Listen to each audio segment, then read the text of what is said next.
বিসমিল্লাহির রহমানির রহিম। পরম করুণাময় ও অসীম দয়ালু আল্লাহর নামে শুরু। ومن أحسن قولا ممن دعا إلى الله وعمل صالحا وقال إنني من المسلمين। দিন চলে যাব আমরা সবাই, থাকবো না আমরা কেহ, শুধু মাটির নিচে পড়ে রবে দেহ, শুধু মাটির নিচে পড়ে রবে দেহ। একদিন চলে যাব আমরা সবাই, থাকবো না আমরা কেহ, শুধু মাটির নিচে পড়ে রবে দেহ, শুধু মাটির নিচে পড়ে রবে দেহ। أعوذ بالله من الشيطان الرجيم وما خلقنا السماء والأرض وما بينهما لاعبين لو أردنا أن نتخذ لهوا لاتخذناه من لدنا إن كنا فاعلين بل نقذف بالحق على الباطل فيدمغه فإذا هو زاهق ولكم الويل مما تصفون وله من في السماوات والأرض ومن عنده لا يستكبرون عن عبادته ولا يستحسرون يسبحون الليل والنهار لا يفترون أم اتخذوا آلهة من الأرض هم ينشرون لو كان فيهما آلهة إلا الله لفسدتا فسبحان الله رب العرش عما يصفون لا يسأل عما يفعل وهم يسألون أم اتخذوا من دونه آلهة قل هاتوا برهانكم هذا ذكر من معي وذكر من قبلي بل أكثرهم لا يعلمون الحق فهم معرضون السلام عليكم ورحمة الله وبركاته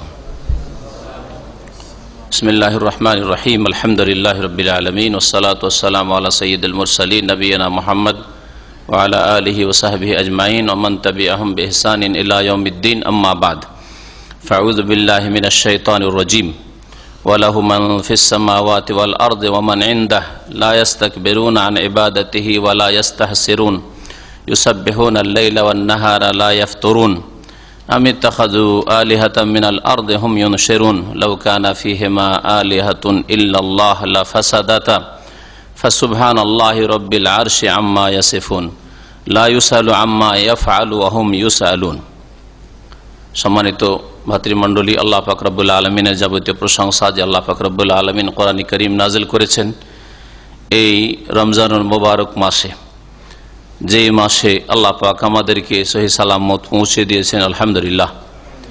আল্লাহ পাক যেন এই রমজান মাসের হক আদায় করার তৌফিক দান করেন। রমজান মাসে আল্লাহ পাক রব্বুল আলমিনের ইবাদত বন্দেগীর ক্ষেত্রে যে করণীয় ফরজ ওয়াজিবাত রয়েছে, সুন্নাত মুস্তাহাব রয়েছে, আল্লাহ পাক আমাদের হেফাজতের তৌফিক দান করেন আর আমাদের পুরো জীবনের সংশোধন করার তৌফিক দান করেন। আল্লাহ পাক রব্বুল আলামিন যেন আমাদেরকে পাপ মুক্ত জীবন যাপনের তৌফিক দান করেন। রমজান মাসে আল্লাহ পাক তাকওয়া অর্জনের তৌফিক দান করেন।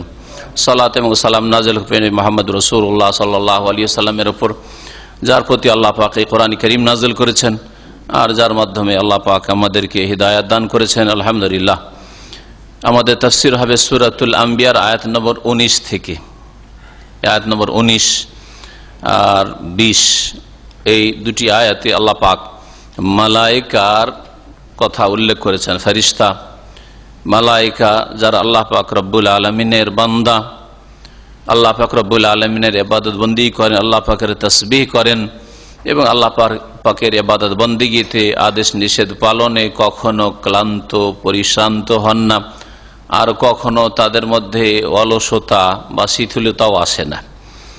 তারপরে তৌহিদের বিষয় আর তৌহিদ পরিপন্থী বিষয় যে শিরক, এসব বিষয়গুলি, যেসব শিরকে আরব মুশরিকেরা, কাফেররা, মক্কার কোরাইশরা আর অন্যান্য আরব মুশরিকরা লিপ্ত ছিল, তাদের সম্পর্কে আল্লাহ পাক উল্লেখ করেছেন। আর আল্লাহ পাক আসমান জমিনে একাধিক ইলাহ বা একাধিক মাবুদ উপাস্য থাকলে কখনো আল্লাহর জমিনে, আল্লাহ পাকের আসমানে শান্তি কায়েম হতো না, বরং বিশৃঙ্খলা সৃষ্টি হয়ে যেত, আসমান জমিন ধ্বংস হয়ে যেত। কোনো এক সময় তো যুদ্ধ ঘটত, যেমন মানব জাতির ইতিহাসে বিভিন্ন শাসক থাকায় বিভিন্ন সময় যুদ্ধ বেঁধে থাকে, বিশৃঙ্খলা সৃষ্টি হয়ে থাকে, এক শাসক আর এক শাসকের উপর হানা দিয়ে থাকে আর ক্ষয়ক্ষতি করে থাকে। তার তো কিছু দেখা যেত যদি একাধিক মাবুদ, একাধিক এলাহ উপাস্য, একাধিক আল্লাহ, একাধিক সৃষ্টিকর্তা, একাধিক রিজিক দাতা যদি থাকতো, তাহলে তাই হতো। এটা স্পষ্ট প্রমাণ করে যে আল্লাহ এক ও একক, তার জাতে, সত্তায়, তার গুণাবলীতে, তার কাজে এবং তার ইবাদত বন্দিগিতে। আল্লাহ পাক ইরশাদ করেছেন, ওয়ালাহু মান ফিস সামাওয়াতি ওয়াল আরদ, আর তারই অর্থাৎ আল্লাহ পাকেরই, আল্লাহ পাকের মালিকানাধীন, মান ফিস সামাওয়াতি ওয়াল আরদ, যারা আকাশ সমূহে রয়েছে আর যারা পৃথিবীতে রয়েছে। আকাশে যারা রয়েছে মালায়েকা ফেরেশতা, তাদেরও মালিক আল্লাহ। ওয়াল আরদ, আর পৃথিবীতে যারা রয়েছে, জিন ইনসান রয়েছে, আর এছাড়াও আল্লাহ পাকের বহু মখলুকাত রয়েছে। ওমান ইনদাহু, আর আল্লাহ পাকের নিকটে যারা রয়েছে অর্থাৎ মালায়েকা ফেরেশতাগণ, এরা লা ইস্তাকবিরুনা আন ইবাদাতিহি, তার ইবাদত বন্দেগীতে অহংকার প্রদর্শন করে না, তার ইবাদত বন্দেগী থেকে তারা বিমুখ হয় না। আল্লাহ পাকের ইবাদত করতে গিয়ে নিজেকে বড় মনে করে না যে আমাদের প্রয়োজন নেই। যেমন অপদস্থ, লাঞ্ছিত, বিতাড়িত আল্লাহ পাকের রহমত থেকে আদম সন্তানের অধিকাংশ এর অবস্থা, যারা আল্লাহ পাকের ইবাদত বন্দেগীর প্রয়োজন মনে করে, নিষ্প্রয়োজন কাজ, দুনিয়ার সমস্ত কাজ সেরে যদি সময় হয়, তাহলে আজকাল অধিকাংশ মুসলিমদের তখন আসে নামাজের কথা, তখন আসে দিন ইসলামের কথা। দুনিয়ার সব কাজ সেরে, পেট পূজা করে আর গদি পূজা করে আর স্বার্থ পূজা করে, দুনিয়ার সব কাজ করে, ঘুমটুম পুরা করে, সব দুনিয়ার কাজ শেষ করে, অফিস ব্যবসা বিজনেস সব শেষ করে যদি সময় পায় তো ইসলামের কিছু শিখলো, যদি সময় পায় তাহলে নামাজ পড়লো, যদি সময় পায় তাহলে ইবাদত বন্দি করলো। এই হচ্ছে অধিকাংশ মুসলিমদের অবস্থা। তাহলে যে সব কাফের, যাদের সংখ্যা বেশি পৃথিবীতে, যারা অমুসলিম, তাদের কি অবস্থা? পক্ষান্তরে আল্লাহ পাকের মালায়েকা যে সৃষ্টি, তাদেরকে আল্লাহ পাক রব্বুল আলামিন এমন ভাবে সৃষ্টি করেছে যে তারা আদম সন্তানের মতো চরিত্রহীন নয়। আল্লাহ পাকের ইবাদতে তারা অহংকার করে না, বরং তারা সব সময় আল্লাহ পাকের ইবাদতে নিজেকে নিয়োজিত রাখে। লা ইস্তাকবিরুনা আন ইবাদাতিহি, আল্লাহ পাকের ইবাদতে তারা কোন রকমের অহংকার প্রদর্শন করে না, কোন রকমের তারা এই ক্ষেত্রে নিজেকে বড় মনে করে না, ইবাদতের প্রয়োজন নেই এই কথা কখনো তারা মনে করে না। ওয়ালা ইস্তাহসিরুন, আর তারা কখনো ক্লান্ত হয় না। ইবাদত করে দেখেন, যারা আমরা ইবাদত বন্দি করি তারাও একটুতেই ক্লান্ত হয়ে যায়। দুনিয়ার কাজ 8 ঘন্টা থেকে 12 ঘন্টা ডিউটি করে আজকাল অনেকে, এর বেশি অনেকে করে, তারপরেও ক্লান্ত হইলেও ক্লান্তি বোধ করে না, কারণ নগদ নগদ পয়সা আসবে, ডিউটি বেতন পাবে, ব্যবসা ইনকাম হবে। আর না হলে ডিউটি যে ফরজ ডিউটি শেষে তারপরে যদি সে পার্ট টাইম করতে পারে পয়সা আসবে, হ্যাঁ ওভার টাইম করতে পারে পয়সা আসবে, যার ফলে ক্লান্তিকে ক্লান্তি মনে করে না, ভেঙে পড়েছে, তারপরও কাজ ছাড়তে চায় না, ধরে আছে দুনিয়া কামড়িয়ে। আর আল্লাহ পাকের ইবাদত বন্দেগীতে ফরজ নামাজে 5 ওয়াক্ত ফরজে সবগুলি মিলিয়ে আধা ঘন্টা থেকে 40 মিনিটের বেশি লাগবে না ফরজ নামাজগুলি সারতে, ঠিক না? তাতে অধিকাংশ মুসলিম বেদিন বেনামাজি। মাহে রমজানে মাত্র একটা মাস আধা ঘন্টা থেকে 40 মিনিট, আজকালকার তারাবি খুব বেশি হইলে 40 মিনিট হলে খুব সুন্দর হয়ে গেল তারাবি, আধা ঘন্টা তারাবি সেই তারাবিতে ক্লান্ত হয়ে যায়। কেউ 2 রাকাত পড়ে টান দিল, কেউ 4 রাকাত পড়ে টান দিল, আর কেউ পড়লই না, ফরজ পড়ে টান দিল, কেউ ফরজই পড়ে না, তো আর এই সুন্নত কি আর পড়বে? এই হচ্ছে মানুষের চরিত্র। এই জন্যই ফেরেশতা মালায়েকা আদম আলাইহিস সালামকে সৃষ্টি করার সময় নিষেধ করেছে আল্লাহ পাক রব্বুল আলামিন, কেন সৃষ্টি করবেন এদেরকে? এরা ফিতনা ফাসাদ সৃষ্টি করবে। তো তাদের কথাতে অনেকটাই এই দিকগুলি রয়েছে। যদিও আল্লাহ পাক রব্বুল আলামিন তাদের চাইতে অধিক জ্ঞানী, ইন্নী আ'লামু মা লা তা'লামুন, আমি যা জানি তোমরা জানো না। ভালো দিকও রয়েছে, অল্প কিছু লোক হইল তুলনামূলক, আর যদি তুলনা করে দেখা যায় তো অল্প সংখ্যক মানুষ রয়েছে, আদম সন্তান রয়েছে, যারা সত্যিকার এই কথা প্রমাণ করে দিয়েছে যে আদম সন্তান বা আদমকে সৃষ্টি করার প্রয়োজন ছিল। আল্লাহ পাক রব্বুল আলামিনের আদম সৃষ্টিতে অবশ্যই হিকমত রয়েছে, কিন্তু ফেরেশতাদের কথাও একেবারে ফেলে দেওয়ার নাই। দেখেন অধিকাংশ আজকাল মানুষের অবস্থা, অধিকাংশ মুসলিমদের অবস্থা দেখেন। ফেরেশতারা মালায়েকা ওয়ালা ইস্তাহসিরুন, এরা কখনো ক্লান্ত হয় না আল্লাহ পাকের ইবাদত করে, সব সময় ইবাদত করেও ক্লান্ত হয় না। ইউসাব্বিহুনা আল-লাইলা ওয়ান-নাহার, আর রাত দিন 24 ঘন্টা সব সময়, রাত দিন মানে সব সময় সর্বদা আল্লাহ পাকের পবিত্রতা ঘোষণা করতে থাকে, তাসবিহ করতে থাকে, আল্লাহ পাকের গুণগান করতে থাকে। লা ইয়াফতুরুন, তারা কখনো শিথিল হয় না, কখনো তাতে অলস হয়ে যায় না, অলস হয়ে যায় না। আজকাল যারা দিনদার বলছেন, 5 ওয়াক্ত নামাজি, ধার্মিক বলছেন, দিনের দাওয়াতের কাজ করে, তারাও মাঝে মাঝে 2-4 দিন করলো অলস হয়ে গেল। মাশাআল্লাহ 6 মাস 1 বছর তো খুব নিয়মিত ইসলামিক সেন্টারে আসলো, শিখলো, আর তারপরে দেখা যায় খুঁজেই পাওয়া যায় না, ভাই কোথায়, ব্যস্ত অনেক কাজ, ব্যস্ত। আর না হইলে হ্যাঁ একটু গাফিলিত হয়ে গেছে, মুখে জবানে তো খুব সুন্দর, গাফিলিত হয়ে গেছে, আসছি। সুবহানাল্লাহ। আর ফেরেশতা মালায়েকা লা ইয়াফতুরুন, কখনো তাদের মধ্যে শিথিলতা নেই, গাফিলতি নেই, অবহেলা তো নেই, অলস হন না তারা।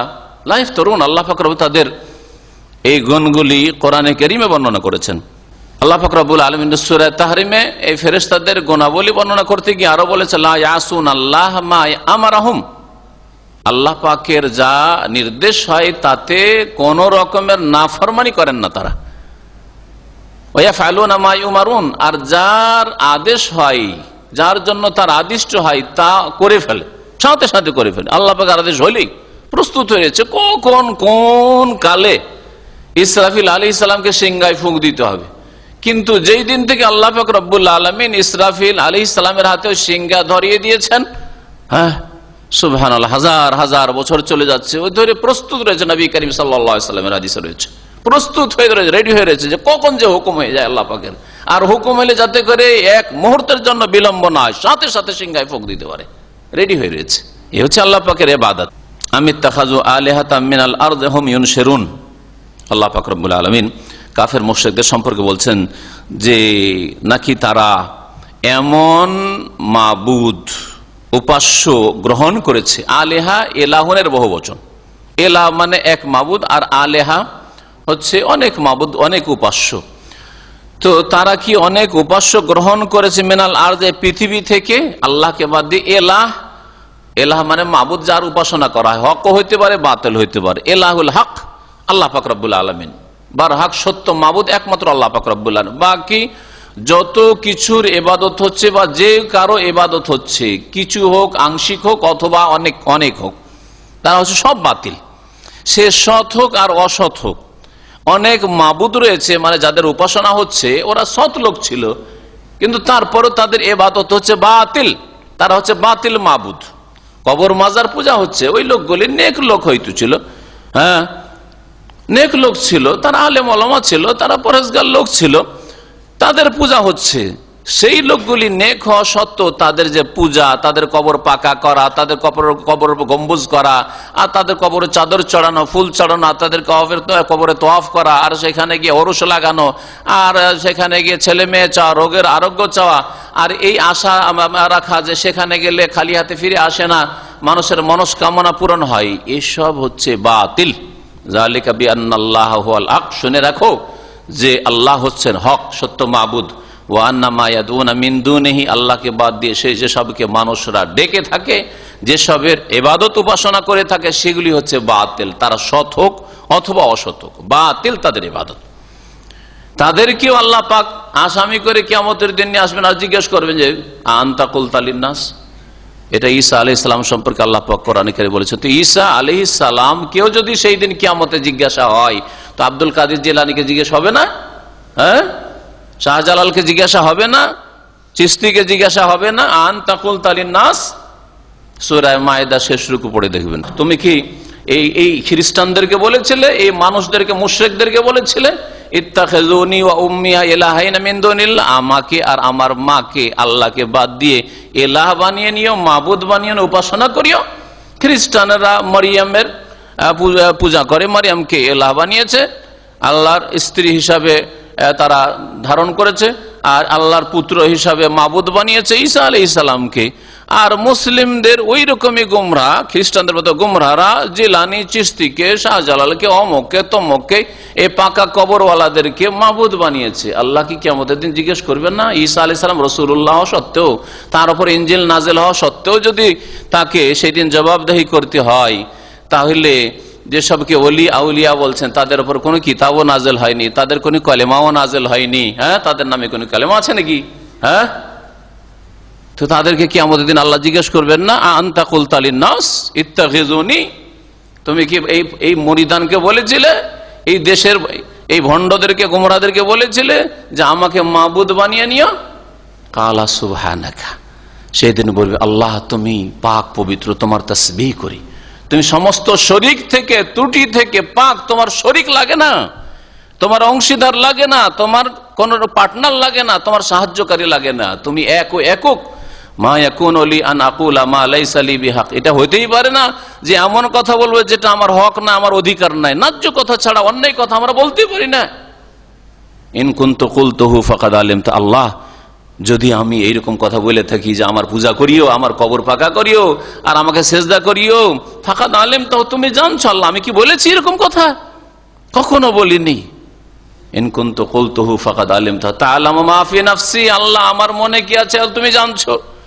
ওয়ালা আ'লামু মা ফি নাফসিক, আল্লাহ তুমি কেন আমাকে এরকম জিজ্ঞেস করছো, তুমি কি উদ্দেশ্য নিয়ে জিজ্ঞেস? আমি জানি না। যে আল্লাহ আমি তো মুজরিম নই, আমি তো অপরাধী, চোর নই, আমি তো আর শিরক করতে বলিনি। ইন্নাকা আনতা আল্লামুল গায়ুব, লম্বা এই বিষয়টি আলোচনা রয়েছে।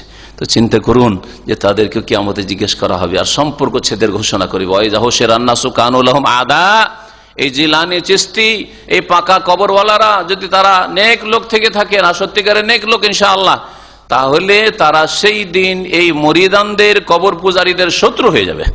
কানু লাহুম আদা ওয়া কানু বিইবাদাতিহিম কাফিরিন, আর এই যে পূজা হয়েছিল তা অস্বীকার করবে, কখনো মেনে নেবে না, অস্বীকার করবে যে আমরা এদের সাথে সম্পর্ক ছেদ করছি, এইরকম কোন নির্দেশ, ইশারা, ইঙ্গিত আমরা করিনি।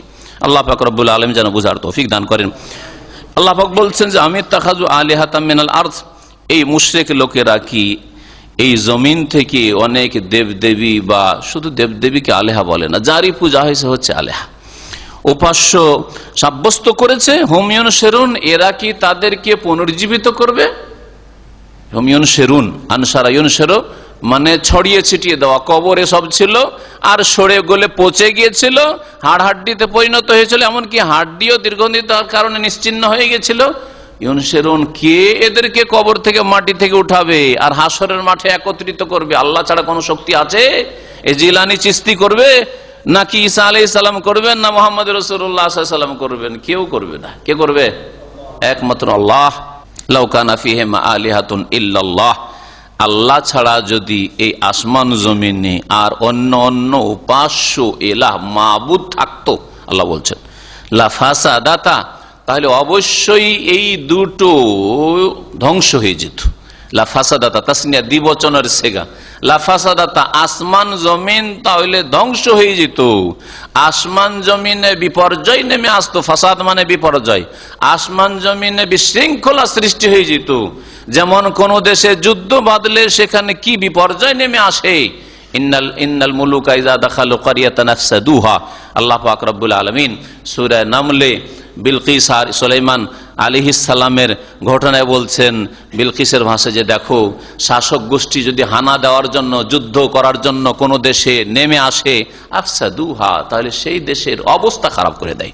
সেই দেশে বিপর্যয় সৃষ্টি করে ফেলে, সেই দেশকে ধ্বংস করে ফেলে, কিছু রাখে না। ভালো মন্দ, সৎ অসৎ সবাই ক্ষতিগ্রস্ত হয়। তো যদি এই আসমান জমিনে এক আল্লাহর জায়গায় 2 থাকতো, 3 থাকতো, 4 থাকতো, একাধিক যদি থাকতো, লাফাসাদাত, আসমান জমিন ধ্বংস হয়ে যেত। কোনো একদিন তো যুদ্ধ লাগতো, কতদিন কম্প্রোমাইজ করে থাকে, 10 বছর 5 বছর চলে না, এক দেশের আরেক দেশের সাথে যুদ্ধ লেগে আছে, বিশ্বযুদ্ধ হয়ে গেল কত, তারপরে আরো কত যে যুদ্ধ লেগে আছে। চিন্তা করুন তো দেখি, তো আসমান জমিনে এলাহাদের মধ্যে যুদ্ধ লাগতো না, দ্বন্দ্ব লাগতো না, দ্বন্দ্ব সৃষ্টি হইতো না? তখন যেমন ভাই হয়, ভাই অনেকদিন ধরে একসাথে থাকলেন, কত যে মহব্বত আর কত যে ভালোবাসা। ছোট ভাইদেরকে দেখেছেন যখন আপনার সামনে মানুষ, কখন আপনি কল্পনা করেন এই ভাইদের থেকে আমি কোনোদিন আলাদা ঘরে চলে যাব, আলাদা হয়ে যাব, আর এটা কল্পনাও করেননি।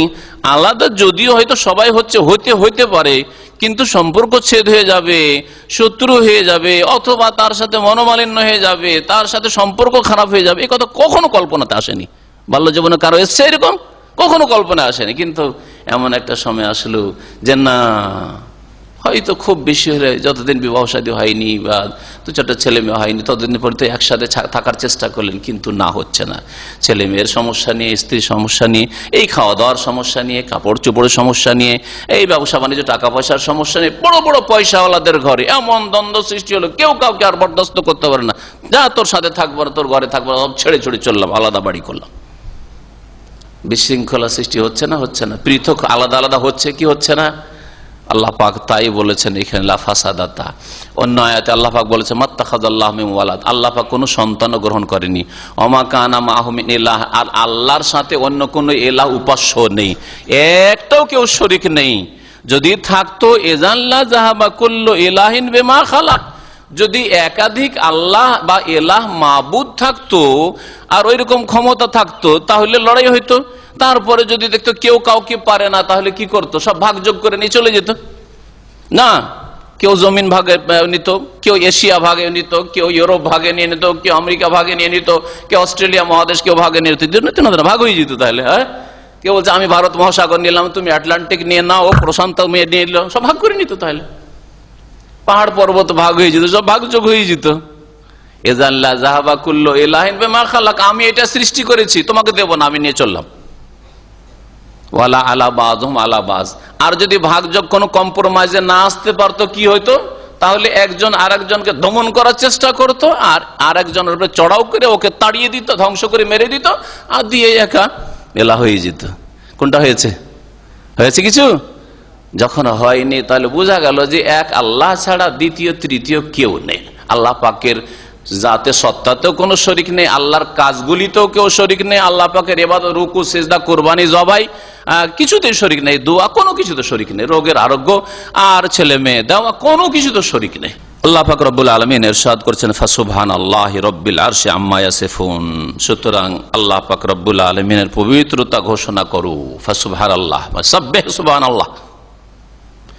অথবা আমি বান্দাকে আল্লাহ শিখাচ্ছেন যে বান্দা বলো আমি আল্লাহর আল্লাহর পবিত্রতা ঘোষণা করছি, আল্লাহর তাসবিহ করছি, সুবহানাল্লাহ। আল্লাহ পাক পবিত্র, রব্বিল আরশ, যিনি আরশের অধিপতি, আরশের মালিক, আল্লাহ পাকের আরশ রয়েছে। আম্মা ইয়াসিফুন, তিনি হচ্ছেন পাক পবিত্র কি থেকে? আম্মা ইয়াসিফুন, যেসব কথা এরা আল্লাহ সম্পর্কে, আল্লাহ পাকের তাওহীদ সম্পর্কে, আল্লাহ পাকের দ্বীন সম্পর্কে ভুল কথা বলে থাকে, ভ্রান্ত কথা বলে, তার থেকে আল্লাহ পাক পবিত্র। আম্মা ইয়াসিফুন মানে যা তারা বর্ণনা করে থাকে, যা বিবরণ পেশ করে থাকে যে আল্লাহর শরীক আছে, আল্লাহ পাক দায়িত্ব ভাগ করে দিয়েছেন মন্ত্রী মিনিস্টারদের মতো। এক দেশে যেমন আছে প্রধানমন্ত্রী, বিভিন্ন দপ্তর ভাগ করে দিয়েছেন, এইরকম ওই 5 ভাই আছেন, দপ্তর ভাগ করে যায়, তুই এটা ব্যবসার হিসাব কিতাব রাখ, তুই জমি জায়গার হিসাব কিতাব রাখ, আর তুই বাড়ির একটু কেনাকাটা কর, বিভিন্ন ভাগ করে দিয়েছেন। তো এইরকম নয় আল্লাহর ক্ষেত্রে। সুবহানাল্লাহ, যেসব কথা আল্লাহ এরা মুশরিকরা বয়ান করে থাকে আল্লাহ সম্পর্কে, সেসব থেকে আল্লাহ পাক পবিত্রতার পবিত্রতা ঘোষণা করছি, বা বান্দা তোমরা পবিত্রতা ঘোষণা করো।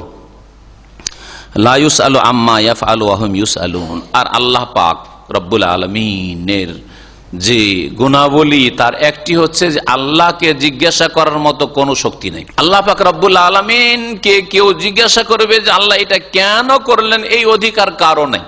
এই অধিকার কে দিল? আপনার কোনো ক্ষমতা আছে যে আপনি কিছু করে দিয়েছেন? ভাই, আপনার বাড়িতে গিয়ে আপনি কি করছেন না করছেন, কি খাচ্ছেন না খাচ্ছেন, আমার জিজ্ঞাসা করার অধিকার আছে? আর আপনার বাড়িতে আমার ভাগ আছে না, কোনো অবদান আছে না, কোনো দাবি আছে যে আপনাকে আমি জিজ্ঞেস করবো যে আজকে এটা কেন খাবে, আজকে এটা কেন করবে, আর এইরকম কেন বাড়ি করবে, এইরকম কেন করবে না, হ্যাঁ কেন বিদেশ যাবে, কেন যাবেন, আমার জিজ্ঞাসা করবার অধিকার নেই, তাই না? বাইরের লোক। কিন্তু আপনার ভাই যারা আপনার শরীক আছে, হ্যাঁ তাদের অধিকার থাকতে পারে, তাদের অধিকার থাকতে পারে। তো আল্লাহ পাক রব্বুল আলামিনের যেখানে সৃষ্টিতে, কাজে, গুণে, সিফাতে, আল্লাহ পাকের রুবুবিয়তে, আল্লাহ পাকের ইবাদতে কোন ক্ষেত্রে যখন শরীক নেই, তো আল্লাহকে জিজ্ঞাসা করার অধিকার কার? আল্লাহ আজকে কেন বৃষ্টি, আজকে কেন বাতাস, আজকে কেন গরম, আজকে কেন ঠান্ডা, এই সময় শীত কেন এত বেশি, হ্যাঁ কেন ঝড় হইলো? কারো জিজ্ঞাসা করার অধিকার নেই, কারো জিজ্ঞাসা করার অধিকার নেই। দুনিয়াতেও জিজ্ঞাসা করার অধিকার নেই, আর হাসরের মাঠেও কারো জিজ্ঞাসা করার অধিকার নেই। আল্লাহ তুমি 5 ওয়াক্তই কেন ফরজ করলে, 3 কেন হইলো না, 10 কেন হইলো না, হ্যাঁ শুধু রমজানের রোজা এতটি কেন হইলো, জাকাতে 2.5% কেন হইলো, আর এগুলিতে কেন জাকাত হলো, ওইটাতে কেন হইলো না, ইত্যাদি ইত্যাদি। কারো জিজ্ঞাসা করার কোনো অধিকার নেই। আল্লাহ পাকের কাজের ক্ষেত্রে হোক অথবা আল্লাহ পাকের বিধানের ক্ষেত্রে হোক, লা ইউসআলু আম্মা ইয়াফআলু, আল্লাহ যা করছেন, করেছেন অথবা করবেন, তাতে তাকে জিজ্ঞাসা করার কেউ অধিকার রাখে না, তিনি জিজ্ঞাসিত হবেন না। ওয়াহুম ইউসআলুন, পক্ষান্তরে আল্লাহর সৃষ্টিকে জিজ্ঞাসা করা হবে, তাদেরকে জিজ্ঞেস করা হবে, আপনাকে জিজ্ঞেস করা হবে। কারণ আপনি এবং আপনার কাছে যা আছে তা কার? আল্লাহর। তো তার অধিকার আছে। আমি তোমার প্রাণ দিয়েছি, তোমাকে জিজ্ঞাসা অধিকার রাখি, তুমি কেন তোমার প্রাণ নষ্ট করলে, আত্মহত্যা কেন করলে? আত্মহত্যা করা তোমার অধিকার নেই, আমি দিয়েছি তোমাকে, আমানত দিচ্ছি, কেন তুমি আত্মহত্যা করলে? তোমাকে আমি ব্রেন বুদ্ধি দিয়েছি, হ্যাঁ স্মৃতি শক্তি দিয়েছি, হ্যাঁ বোধ শক্তি দিয়েছি, তুমি কেন মদ খেলে? আল্লাহর জিজ্ঞাসা করার অধিকার আছে, কেন মদ খেলে তুমি? এইভাবে যে কোনো ক্ষেত্রে তোমাকে ধন সম্পদ দিয়েছি, কেন তুমি হারামে ব্যয় করলে, অন্যায়ের কাজে ব্যয় করলে? তোমার গায়ে শরীরে ক্ষমতা দিয়েছি, কেন জুলম অত্যাচার করলে? আল্লাহ জিজ্ঞাসা করার অধিকার আছে। ওহুম ইউসআলুন, আল্লাহ পাকের যুক্তিসঙ্গত অধিকার আছে। এমন নয় যে এইরকম যে একটা হুকুম হয়ে গেল বাস, না, বরং প্রত্যেকটি কথায় যুক্তি রয়েছে। আল্লাহ পাক যেহেতু আমাদেরকে সবকিছুই দিয়েছেন, সুতরাং সবকিছু যখন তার মালিকানাধীন, তার মালিকানা সম্পর্কে জিজ্ঞাসা করার অধিকার আছে। আমার জমিতে আমি জিজ্ঞাসা করতে পারি, হ্যাঁ যদি কাউকে চাষাবাদ করার জন্য দিই, যে তুমি কেন ধান করবে, পাট কেন করবে না, হ্যাঁ তুমি এই ফসল কেন করবে, ওই ফসল কেন করবে না, জিজ্ঞাসা করার অধিকার আছে। এতেই যদি জিজ্ঞাসা অধিকার হয়, অথচ জমিনটা আসলে আমার না, ইন্নাল আরদা লিল্লাহ, কিন্তু আল্লাহ পাকের জমিন সত্যিকার অর্থে, তাতে যদি আপনার জিজ্ঞাসা করার অধিকার থাকে যে আমার জমি বলছেন, হ্যাঁ আমার ব্যবসা, কি করব না করবে সেটা আমার বিষয়, তুমি কেন এখানে দালালি করবে, তাহলে আল্লাহ পাকের জিজ্ঞাসা করার অধিকার রয়েছে বান্দাকে। পক্ষান্তরে আল্লাহ পাককে জিজ্ঞাসা করার অধিকার কারো নেই। আমিত্তাখাযু মিন দুনিহি আলিহা, নাকি তারা আল্লাহকে বাদ দিয়ে অনেক ইলাহ মাবুদ সাব্যস্ত করেছে। আর এটা কি কোন যুগে ছিল? এর দলিল প্রমাণ নিয়ে এসো যে আদম আলাইহিস সালামের যুগে হিন্দু ধর্ম ছিল। আদম আলাইহিস সালামকে যখন সৃষ্টি করেন তখন খ্রিস্টান ধর্ম ছিল, তৃত্ববাদ ছিল, তাসলিস তৃত্ববাদ ছিল। হ্যাঁ, আদম আলাইহিস সালামের যুগে এই রকমের আকীদা ছিল যে আল্লাহর পুত্র হয়, ওজায়ের, ঈসা আল্লাহর পুত্র হয়, এইরকম কোন ধারণা ছিল? হ্যাঁ, কবর মাজার পূজা ছিল কোন ধর্মে? মানব জাতির ইতিহাসে আল্লাহ পাক কোন কিতাবে কবর মাজার পূজা নাজিল করেছেন? নিয়ে আসো। আল্লাহ পাক বলেন, কুল হে নবী, এদেরকে জানিয়ে দাও, মুশরিকদেরকে ঘোষণা করে দাও, হ্যাঁ তুবুর হানাকুম, তোমাদের দলিল প্রমাণ নিয়ে আসো, দলিল প্রমাণ নিয়ে আসো। তোমাদের দলিল প্রমাণ আছে যে শিরকের ধর্ম কখন আল্লাহ নাজিল করেছেন, কখন আল্লাহ পাক নাজিল করেননি। মানব জাতিকে আল্লাহ তৌহিদ নিয়ে পাঠিয়েছেন, আল্লাহর একত্ব নিয়ে পাঠিয়েছেন। আর মানব জাতি আল্লাহর আসমানি সিলেবাস বিধান মানবে, আসমানি সিলেবাস শুধু রাসূলের মাধ্যমে আসবে, আর কোন মুরব্বি, হুজুর, কিবলা আর ইমামের মাধ্যমে নয়, রাসূলের মাধ্যমে আসবে। এই জন্য কালেমাতে দুটো অংশ রয়েছে, লা ইলাহা ইল্লাল্লাহর শাহাদাত দেওয়া, আল্লাহ পাকের ইবাদত বন্দেগী তৌহিদের শাহাদাত দেওয়া, আর শাহাদাত দেওয়া রিসালাতের মুহাম্মদ সাল্লাল্লাহু আলাইহি ওয়াসাল্লাম শেষ রাসূল হলেন মুহাম্মদ রাসূলুল্লাহ ওয়া আশহাদু আন্না মুহাম্মাদান আবদুহু ওয়া রাসূলুহু। আর যখন মূসা আলাইহিস সালাম ছিলেন, মূসা আলাইহিস সালামের রিসালাতের সাক্ষ্য প্রদান ছিল। যখন ঈসা আলাইহিস সালামের যুগ ছিল তখন ঈসা আলাইহিস সালামের রিসালাতের সাক্ষ্য প্রদান ছিল। তখনকার যুগে ওই নবীদের মাধ্যমে আল্লাহ পাকের বিধান জানতে হবে, এছাড়া আর কোনো মাধ্যম নেই। স্বপ্ন যুগে জেনে নেবেন, আর আল্লাহ পাক সরাসরি কারো সাথে কথা বলবেন, কাশফ হয়ে যাবে, এলাম হয়ে যাবে। এগুলি ভণ্ডামি ধর্মের নামে, এগুলি হচ্ছে ভণ্ডামি ধর্মের নাম। এইরকম কোন রাস্তা আল্লাহ পাকের আসমানি সিলেবাস আর জান্নাতে যাওয়ার জন্য কোন কাজকর্ম আমল জানার আর কোন সূত্র নেই। কোরআন এবং হাদিস যা এসেছে রাসূলুল্লাহ সাল্লাল্লাহু আলাইহি সাল্লামের উপর ওহী হিসাবে। আল্লাহ পাক বলছেন যে ওদেরকে বলো যে দলিল নিয়ে আসুক, যে আল্লাহ ছাড়া যদি কেউ আল্লাহর শরীক থাকে অন্য, তাহলে ওর দলিল পেশ করুক। হাযা যিকরু মান মাইয়া, এই হচ্ছে উপদেশ ওই সব লোকদের যারা আমার সাথে রয়েছে। নবী মুহাম্মদ সাল্লাল্লাহু আলাইহি ওয়াসাল্লাম বলছেন যে হাযা যিকরু মান মাইয়া, এই হচ্ছে জিকির উপদেশ আমার সাথী সঙ্গীদের। মান মাইয়া, আমার সাথে যারা আছে মানে সাথী সঙ্গী, সাথী সঙ্গী আমার সাহাবী আবু বকর, ওমর, ওসমান, আলী আর আশারে মুবাশশির, আরো যে সাহাবীরা রয়েছে, সাহাবিয়াত রয়েছে, এদের উপদেশ। এটাই হচ্ছে সৎ লোকদের উপদেশ। ওয়া যিকরু মান ক্বাবলি, আর আমার পূর্বে যে সব নবী রাসূল এসেছিলেন তাদেরও উপদেশ এটাই যে আল্লাহর সাথে কোনো শরীক নেই, এক আল্লাহই হচ্ছেন তার জাতে, সিফাতে, তার কাজে, তার ইবাদত বন্দেগীতে মাবুদ তিনি। বাল আকসারুহুম লা ইয়ালামুন আল হক, বরং তাদের অধিকাংশ লোক সত্যকে জানে না। অধিকাংশ লোক সত্য সম্পর্কে জাহেল, অজ্ঞ। অধিকাংশ গুমরাহির পিছনে কারণ হচ্ছে অজ্ঞতা, না জেনে ভুল করা। জনসাধারণের সংখ্যা বেশি, তাই না? সব সমাজে সাধারণ লোকের সংখ্যা বেশি। সাধারণ লোক দিন থেকে অজ্ঞ থেকেছে, যার ফলে বিভ্রান্ত হয়েছে, শিরক বিদআতে লিপ্ত হয়েছে, ভুল পথে চলেছে। আর অল্প কিছু লোক যে পড়াশোনা আছে, ভুল পড়েছে, বিদাতি পড়া পড়েছে, শিরকি পড়া পড়েছে, এই বিদাতি মোল্লা সমাজ। এরা কোরআন এবং হাদিস তাদের কাছে জানা থাকলেও প্রত্যেকটার ক্ষেত্রে অন্তর বাঁকা। ফাম্মাল্লাযিনা ফি কুলুবিহিম যায়গুন ফায়াত্তাবিউনা মা তাশাবাহা মিনহু, অন্তরে বক্রতা।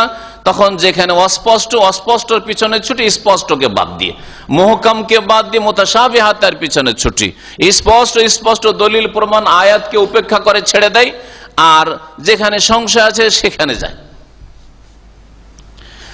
আল্লাহ পাক রব্বুল আলামিন বলছেন যে অধিকাংশ লোক হককে জানে না। সত্যকে যদি জানতো তাহলে তারা সত্য গ্রহণ করত। সত্য গ্রহণে বাধা আমার একটা বক্তব্য আছে, বেশ কয়েকটা বাধা সেখানে উল্লেখ করেছি। এই বাধাগুলি থেকে যেই ব্যক্তি মুক্ত হইতে পারবে সে সত্যকে পেয়ে যাবে, হককে পেয়ে যাবে, আল্লাহ পাকের সত্য দিনকে পেয়ে যাবে, কোরআন এবং হাদিসের রাস্তা পেয়ে যাবে।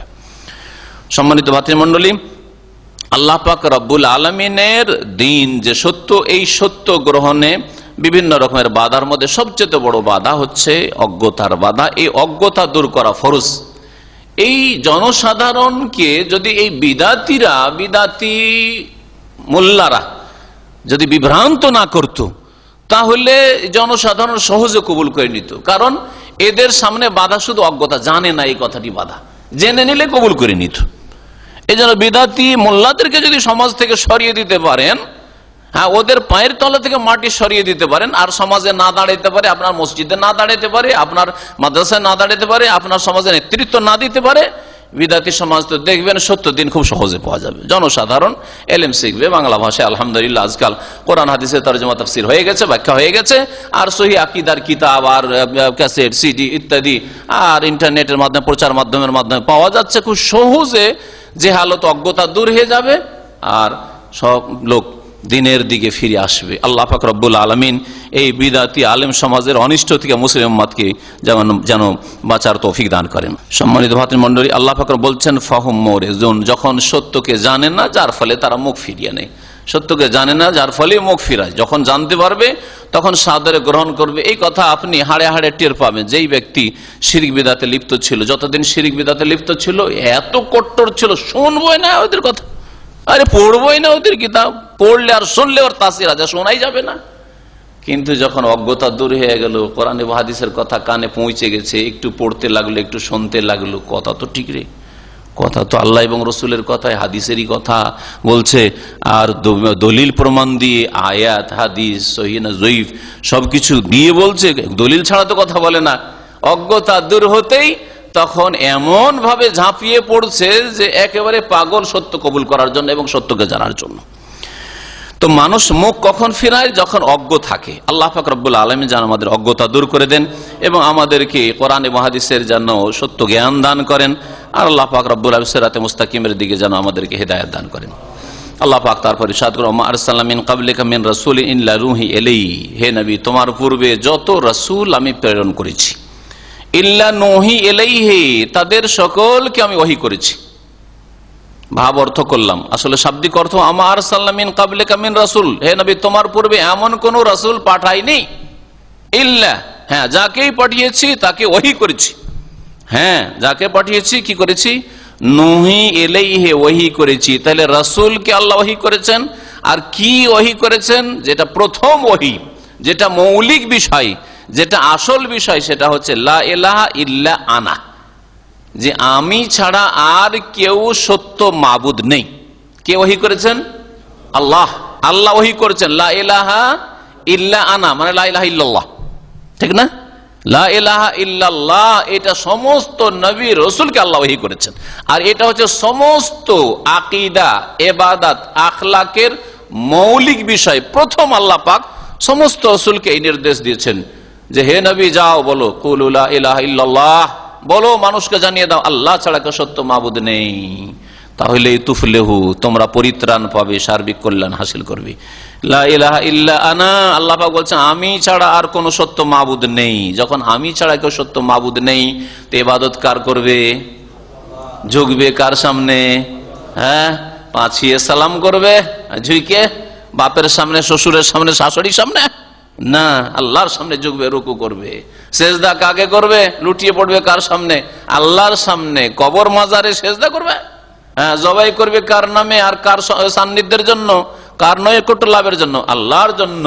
ওই বাবা নৈকট্য লাভের জন্য আটরসিতে আর মাইজভান্ডারিতে আর আজমেরে গিয়ে খাসি মোরগ জবাই করবেন, গরু জবাই করবেন আর মহিষ জবাই করবেন না, আল্লাহর জন্য জবাই, আল্লাহর নৈকট্য লাভের জন্য জবাই করবেন, আল্লাহর সন্তুষ্টির জন্য জবাই করবেন। ছেলে মেয়ে কার কাছে চাইবেন? আল্লাহর কাছে চাইবেন, আর কারো কাছে না। রোগের আরোগ্য কার কাছে চাইবেন? আল্লাহর কাছে। ফাবুদুন, সুতরাং আমারই ইবাদত করো। আমি যখন একমাত্র সত্য মাবুদ, আমারই ইবাদত করো।